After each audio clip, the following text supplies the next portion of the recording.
Agora nós vamos terminar o estudo sobre o Islã, entender um pouco sobre os livros santos. Eu já expliquei, mas vamos ver isso, qual é a base dessa religião tão importante hoje em dia. Então, eles têm, primeiro e principalmente, o Alcorão. Alcorão é a Bíblia deles, não é como a nossa Bíblia. A nossa Bíblia é muito bem organizada, tem histórias que fazem sentido.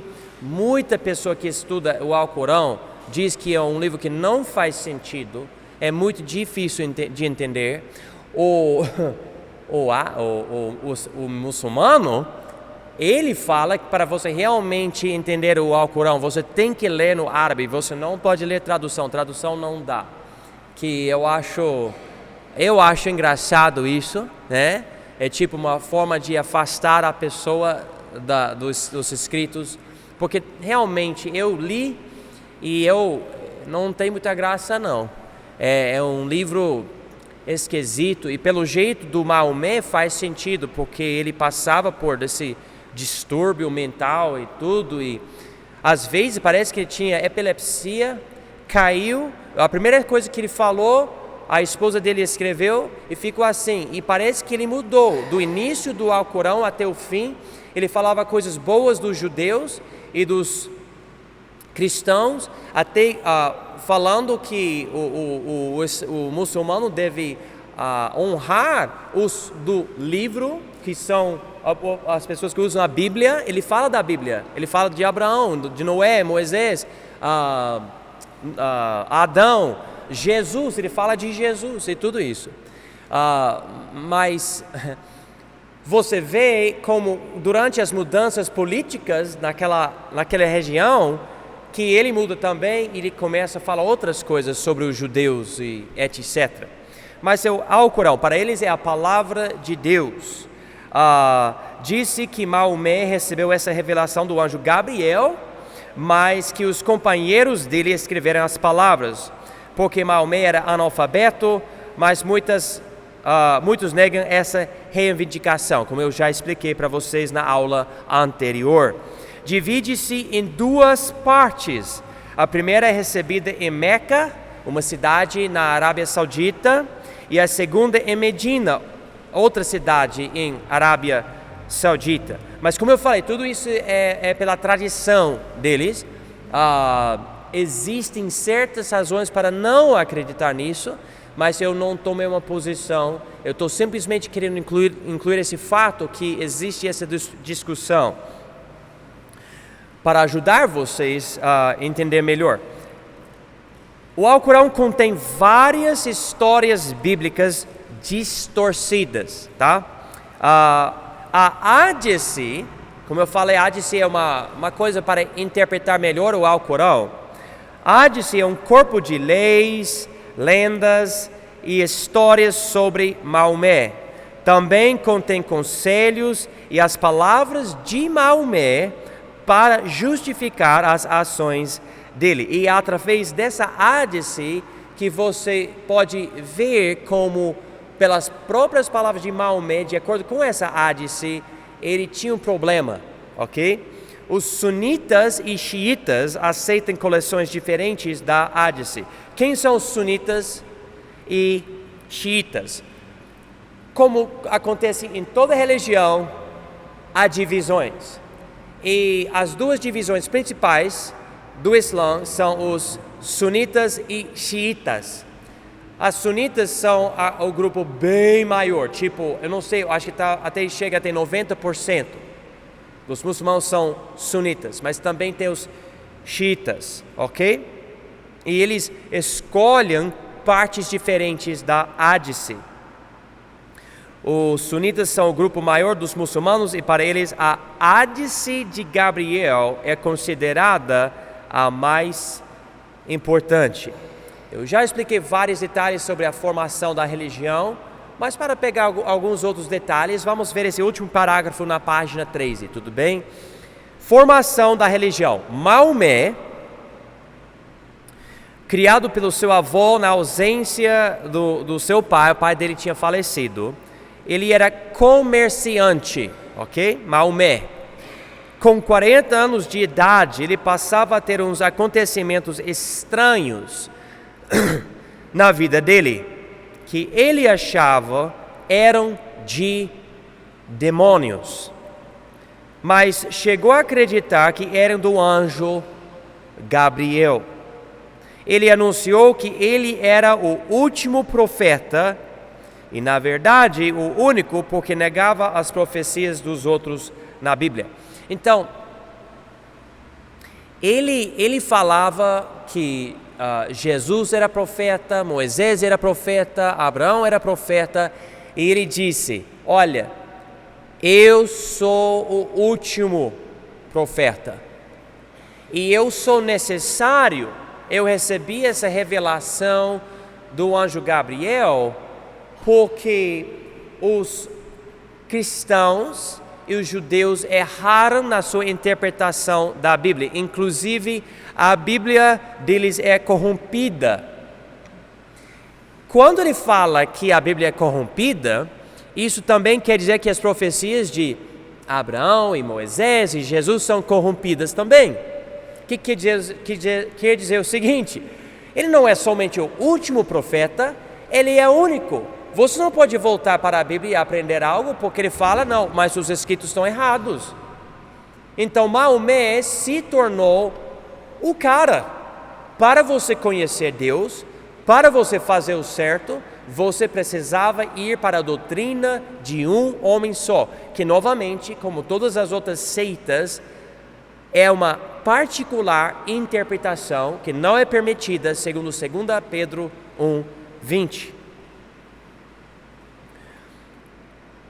Outros comerciantes rejeitavam as reivindicações de Maomé e o monoteísmo dele, dizendo que ameaçavam o politeísmo de Meca. Então, ele nasceu nessa região, ele teve essas visões e ele quis espalhar essas ideias do monoteísmo aos outros comerciantes. É só que os outros não acreditavam em monoteísmo, segundo a tradição.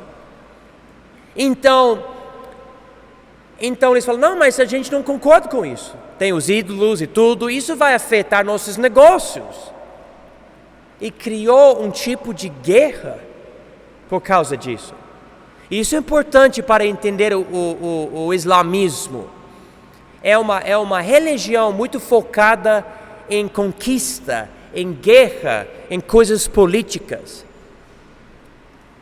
Maomé e os seus discípulos fugiram para Medina, outra cidade para o norte de Meca, onde evoluiu um grupo de seguidores tão grande que Maomé conseguiu se tornar o líder religioso e político de lá. Então ele foi rejeitado em Meca, foi para Medina e todo mundo de lá falou, olha que legal, e gostou dele. Ele conseguiu, se eu não me engano, até 10.000 pessoas em Medina, e ele mudou a ser o tipo de governador daquela região, vamos dizer prefeito, né? Mas o líder. Os judeus, porém, não aceitavam isso, não aceitavam a religião dele, porque distorcia a Bíblia.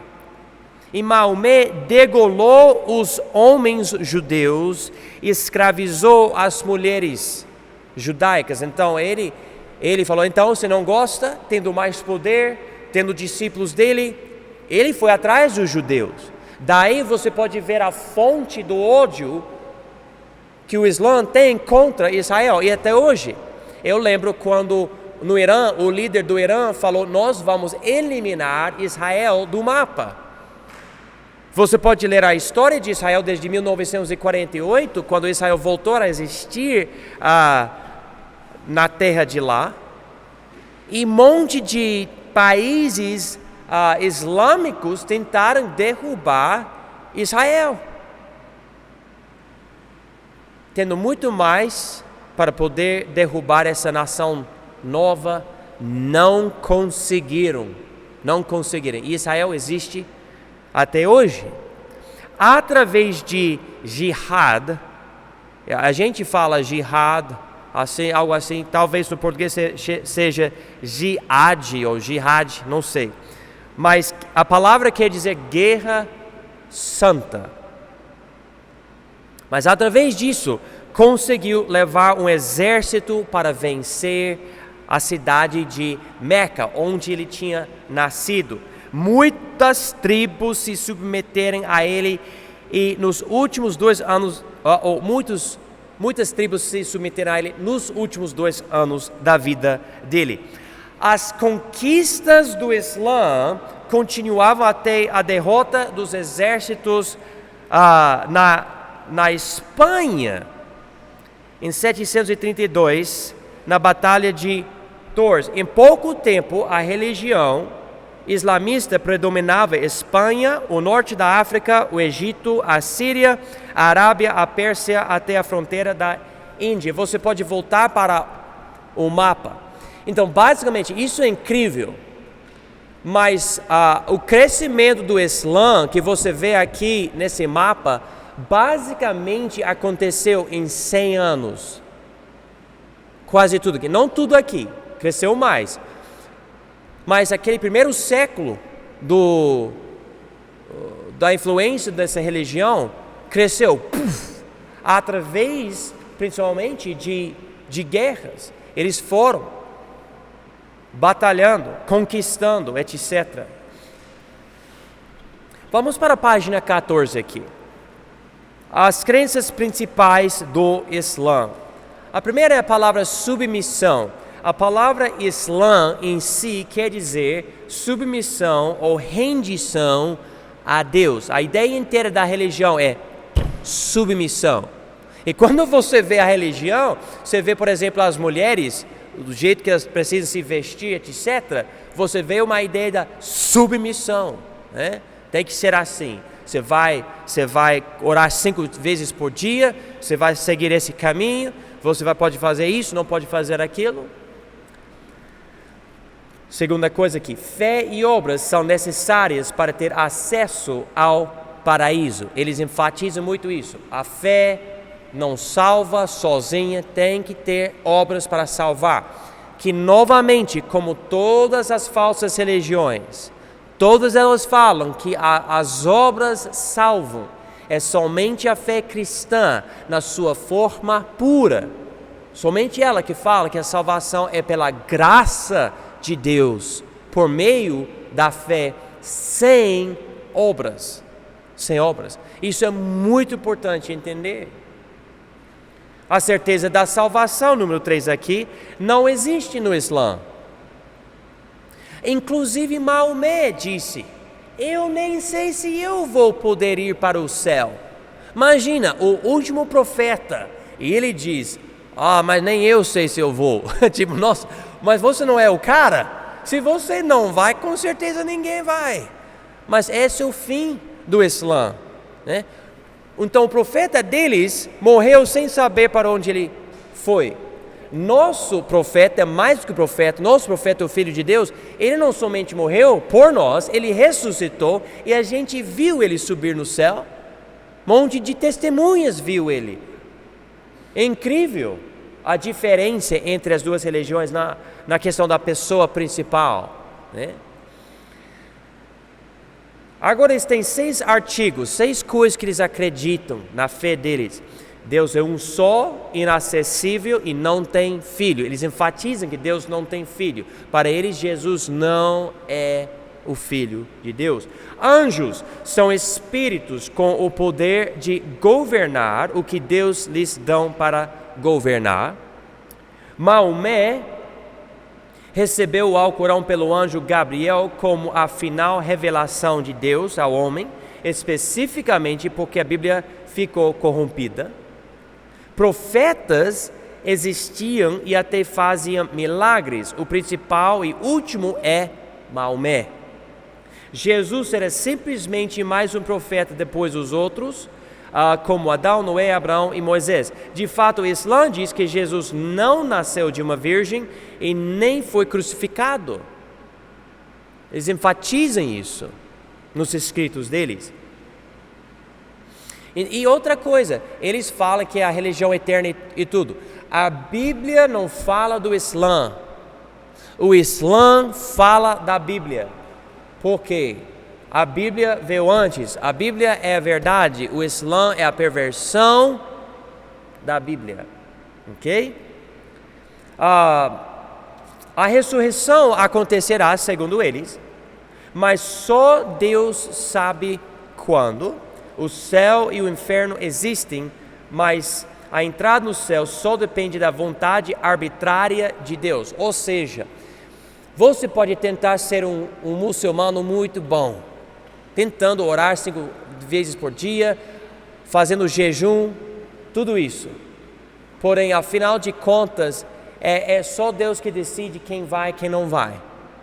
Não é tão bom ser um crente em Jesus, sabendo que Ele disse: todo aquele que invocar o meu nome será salvo. Você não tem que duvidar, será que eu sou salvo? Né? O islamista, a vida toda dele, ele está fazendo tudo isso, todos esses esforços para ser bonzinho. Ele nem sabe para onde ele vai. Nem sabe, mas a gente não tem essa preocupação. Você recebe Jesus, você tem Ele para sempre. A Bíblia diz: vida eterna, você não vai morrer. Vontade divina é que tudo que acontece já foi decidido por Deus. Essa é a última desculpa dos 6 artigos da fé. Agora, os 5 pilares do Islã, tá? Então, eles falam: se você conseguir seguir essas coisas, você vai ser um bom muçulmano. Fé ou testemunho. Você tem que orar e aceitar o credo deles, chamado Shahada, algo assim, que é a afirmação que Allah é o único Deus. Para se converter ao Islã é necessário só recitar esse credo, que basicamente é o seguinte: Allah é o único Deus e Maomé é o profeta dele. Tipo algo assim, você fala isso, acreditando nisso, você é muçulmano, tá? Tem outros modos de ser muçulmano. Por exemplo, se uma mulher se casar com um muçulmano, ela é automaticamente muçulmana, e outras coisas assim. Oração, você tem que orar 5 vezes por dia na direção da cidade de Meca. Jejum, você tem que fazer jejum durante o 9º mês do calendário muçulmano, Ramadã. Eles têm outro calendário, tá? Caridade, você deve dar dinheiro aos necessitados, né? O interessante, o Islã tem todos os problemas que eu mencionei, mas atrás de um véu de caridade, de adoração a Deus e tudo isso. E esse é o problema da mentira. A mentira não é problema porque é tudo mentira. O problema da mentira é que tudo é verdade, ou muito é verdade, e tem um pedacinho que é falso. E daí você vê a verdade e você fala: olha que legal!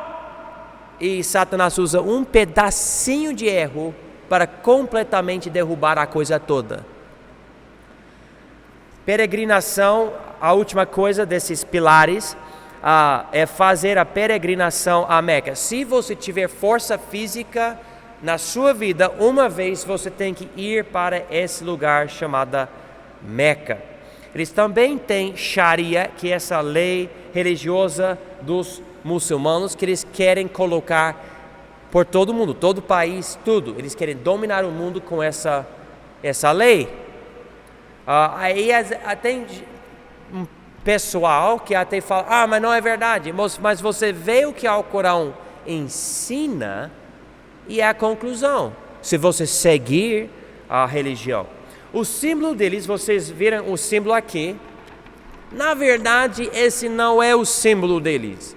É o símbolo, pode ver aqui na folha, a estrela e o crescente é considerado o símbolo do Islã por causa do Império Otomano, mas não é o verdadeiro símbolo do Islã. O Islã não tem um símbolo.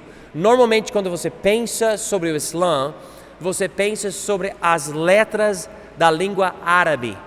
Eles gostam de fazer arte com as letras, e em muitos dos mesquitas, todos provavelmente os mesquitas têm coisas tão elaboradas. E realmente, eu vou falar para vocês, a arquitetura e a arte do Islã é muito bonita, muito. Eu lembro até indo para os apartamentos e casas dos muçulmanos que eu conhecia e as coisas que eles tinham. E eu pensei, nossa, mas que coisa bonita. Coisas bonitas mesmo, realmente. A influência deles, falando nisso, o Islã espalhava as influências da Arábia no mundo, inclusive as ciências e a matemática. Além disso, as mesquitas têm uma arquitetura bem distinta.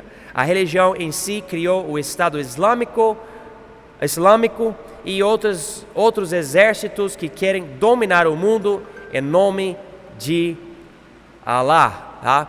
E eu posso falar muito mais sobre o Islã, mas é basicamente isso. Como eu falei, toda religião é muito complexa, muito mais que você pode estudar, muito que eu nem falei para vocês. Mas essas coisas eu acho que vão ajudar vocês a compreender mais uma vez. É uma outra distorção da verdade. É adorar um Deus que você não conhece. É fazer obras para ganhar a salvação, etc. Em conclusão, semana que vem nós vamos ver seitas em específico, tipo catolicismo, adventista, etc. Testemunho de Jeová, os mormons, para terminar essas aulas. Mas eu coloquei aqui um parágrafo de conclusão, lidando só com essas religiões mundiais. Satanás opera para confundir o homem endurecido no seu pecado, ou nos pecados do homem. O homem tem esse coração endurecido, Satanás aproveita isso. Os demônios de Satanás têm como convencer o homem a acreditar em coisas que nem têm lógica e não têm base, como por exemplo essas religiões. As falsas religiões do mundo são mais do que invenção humana. São o resultado de esforços satânicos para destruir o homem. Por uma análise profunda, percebemos que essas religiões estão cheias de confusão e mentiras. E eu falo isso por minha própria experiência.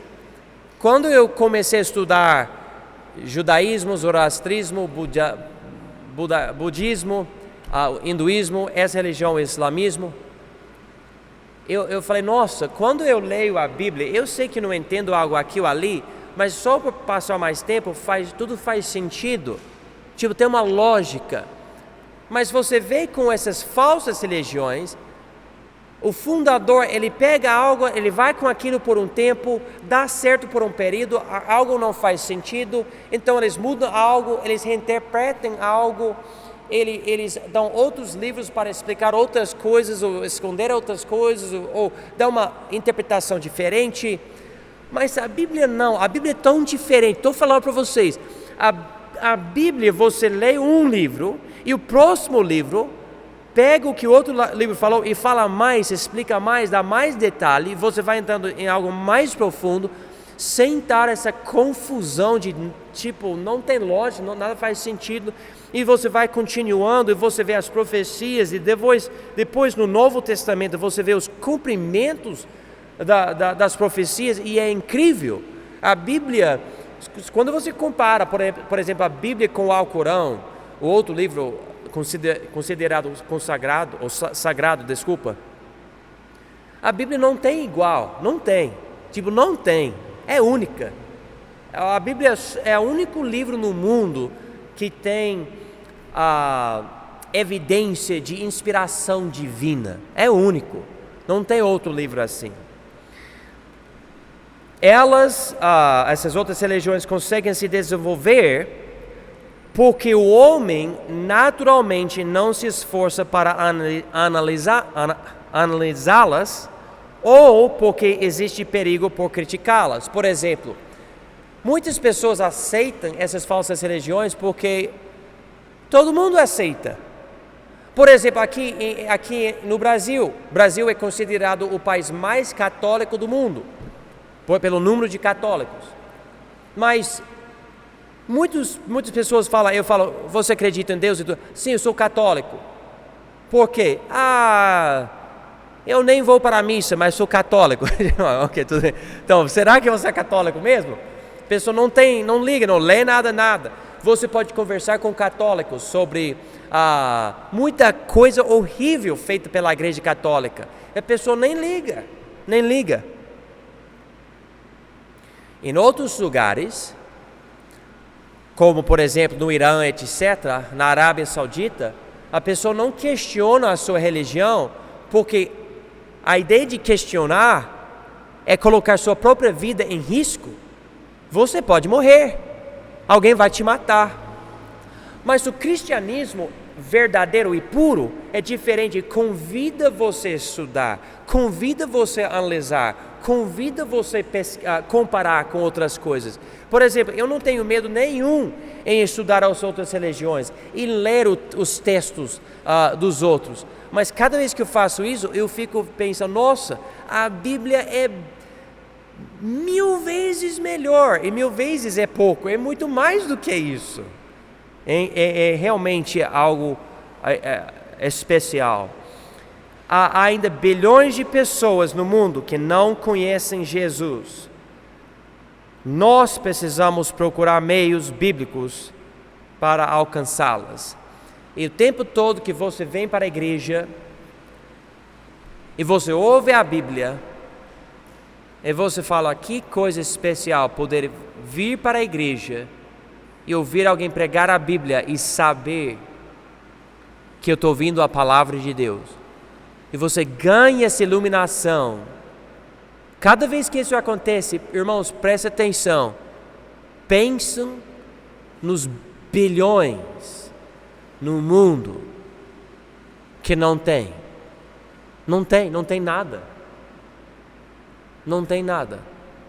Anda nas trevas. Os zoroastras que não querem enterrar os mortos, porque acham que o chão é mais santo do que o corpo, algo assim. Os budistas e os que acreditam no hinduísmo, achando que a vida o tempo é cíclico e vai continuando, e talvez um dia o cara vai ser uma vaca ou uma barata, né? Então eles não matam nem vaca e deixam a vaca entrar na loja e tudo. Você estuda o mundo e você vê a influência do cristianismo. É uma influência de sabedoria, de inteligência, de estudos e pesquisas, de caridade, de amor, de uma forma bem mais pura, não cheia de coisas estranhas. Eu sei que muita pessoa pega o nome de Jesus e usa de uma forma errada. Eu sei, nós vamos lidar com isso semana que vem. Inclusive Maomé fez isso, pegando o nome de Jesus e de Moisés, usando de uma forma errada. Mas nós temos, irmãos, algo especial, algo muito especial em ter uma Bíblia.